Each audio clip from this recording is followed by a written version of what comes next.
गोष्टी जर केले जात असतील तर मग एक 2-3 लोक सोडून जाणं हे साहजिक आहे।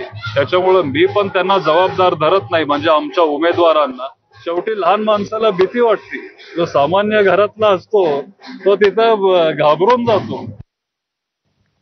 हसन मुश्रीफ आणि समरजित घाटगे हे दोन नेते एकमेकांचे प्रतिस्पर्धी म्हणून ओळखले जातात। मात्र कोल्हापूरच्या कागल नगरपालिका निवडणुकीच्या निमित्तानं हे दोघेही नेते सध्या एकत्र आलेले आहेत। यावेळेला दोन्ही नेत्यांनी प्रचाराच्या दरम्यान अपक्ष उमेदवारांसह काही मतदारांना धमकीवजा इशारा दिलेला आहे। ज्या वॉर्डमध्ये कमी मतं पडतील त्यांनी ठरवून ठेवावं, आपलं काही खरं नाही असं वक्तव्य हसन मुश्रीफ यांनी केलंय। तसंच कुणीही निगेटिव्ह चर्चा केली आणि तसं कळलं तर त्याची गय केली जाणार नाही असा इशारा देखील मुश्रीफांनी दिला। तर कागल नगर परिषदेच्या निवडणुकीच्या प्रचार सभेच्या वेळेला ते बोलत होते। समरजित घाटगे यांनी देखील अपक्ष उमेदवारांना 48 तासांचा अल्टिमेटम दिलाय। आताच पाठिंबा देऊन सोबत आलात तर सगळं विसरू, अन्यथा आम्हाला देखील वेगळा विचार करावा लागेल असा इशारा समरजित घाटगेंनी दिलाय।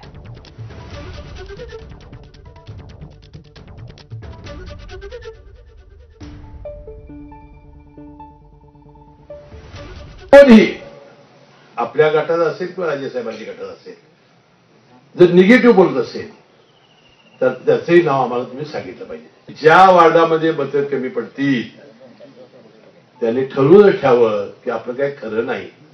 त्यासाठी आपण कष्ट करू, आपण विश्वास देऊ आणि या विश्वासाला तडा जाणार नाही अशा प्रकारचं वर्तन आपण सगळ्यांनी मिळून करूया।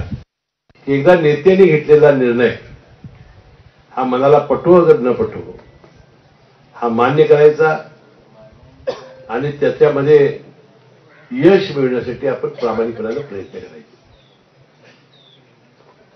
आता राजेसाहेब आल्यामुळे थोडंसं माझ्या धमकीला मर्यादा येणार आहेत।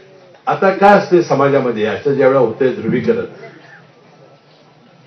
त्यावेळेला अनेकांना असं वाटतं की आता आपलं महत्व गेलं, की दोघं भांडत बसले असतील तर आपलं महत्व राहिलं असतं। आपल्याला कोणतं विचारलं असतं, आपल्याला काहीतरी 4 पैसे मिळाले असते आणि आपलं महत्वच कमी झालं आणि मग जरा थोडा गमजा करण्याची सवय असते त्यांना। अजूनही मी सांगतो, एक 48 तासाची अजून आम्ही डेडलाईन देतो।